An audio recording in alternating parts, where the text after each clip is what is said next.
You know, sometimes a regular season game just feels different. It feels bigger, like a finals match. And that's exactly what happens when LeBron James walks into Madison Square Garden. The whole basketball world just kind of holds its breath. And this recent showdown, wow, it was pure theater. A night of history, incredibly high stakes, and unforgettable drama. And hey, when I say high stakes, I am not kidding. We're talking over $500 just to get a nosebleed seat. That's not your everyday run-of-the-mill buzz. That's the kind of buzz that says, I might be watching a legend play on this court for the very last time. So what was all the hype about? I mean, why did this one game in February feel like it was for all the marbles? Let's get into it. All right, first up, you got to talk about the stage. Because look, in basketball, there's just no arena like Madison Square Garden. And there is no star who commands that spotlight quite like LeBron James. You see, Madison Square Garden, it's not just a building. It's a proving ground. For decades, the absolute greatest players in history have come here looking for that signature Garden moment. It's where you go to become a legend, plain and simple. And believe me, LeBron is no stranger to this court. This was his 32nd regular season game at the Garden. His history here? It's dominant. He came into the night with an incredible 23-9 record. He knows this stage, and oh boy, does this stage know him. And as if the night needed any more historical weight, get this.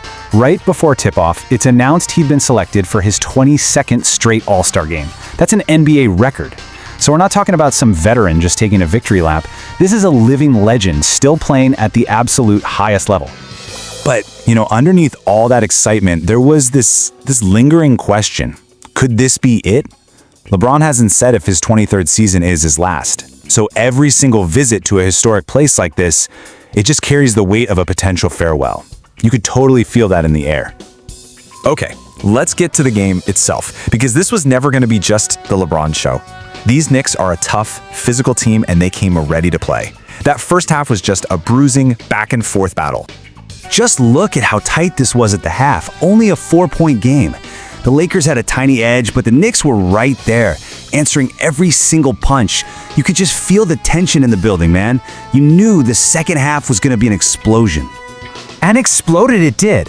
The third quarter, they call it the championship quarter for a reason. And on this night, the Knicks absolutely owned it. This is right where the entire game just flipped on its head. And here it is, the turning point, right here. A 38-26 third quarter for the Knicks. That 12-point swing, it wasn't a slow burn. No, this was a sudden, explosive takeover. So how'd they do it? It was a total flurry. It all started with defense turning into easy offense. Bam, bam, bam. 3 straight buckets in transition that got the crowd absolutely roaring. Then the three-pointers started to rain down. A huge 3 from Landry Shamet. Then Brunson hits one. Then Anunoby. Just like that, a 15-5 run, and they were firmly in the driver's seat. So yeah, while LeBron was the main attraction coming in, it was the Knicks' team effort that ultimately won this game. Let's take a look at the players who really sealed the deal. This, right here, is exactly why the Knicks won. It was a completely balanced attack. You had Anunoby leading with 25, Shamet was just on fire with 23, and Josh Hart added a tough 20. And the guy running the show? Jalen Brunson, dropping a season-high 13 assists. That's just beautiful team basketball. And what about the King? Hey, it was a solid night by any standard. 22 points, 6 assists, 5 boards. It's really a testament to its greatness that a stat line like this almost feels quiet. But on this night, it just wasn't enough to stop the Knicks' onslaught. And there you have it. The final score, a decisive 12-point victory for the hometown Knicks. They spoiled what just might have been LeBron's last dance at the Garden. Okay, so let's zoom out for a second. Because this win wasn't just a big statement against the legend, it had some real tangible implications for the Knicks' whole season. This table really puts it all in perspective. That win was their 6th in a row, which matches a season high. And boom, it vaulted them into a tie for first place in their division. But it's more than that, right? Beating a team with LeBron James on this stage, with that kind of balanced, unselfish play, that's the signature of a team that really believes it can beat anyone. They're not just a tough out anymore. They are sending a message to the entire Eastern Conference. And so we kind of end where we started. The Knicks got a massive, massive win, but the whole night was really draped in this one big question. We don't have the answer yet, and honestly, that's what made the game so special.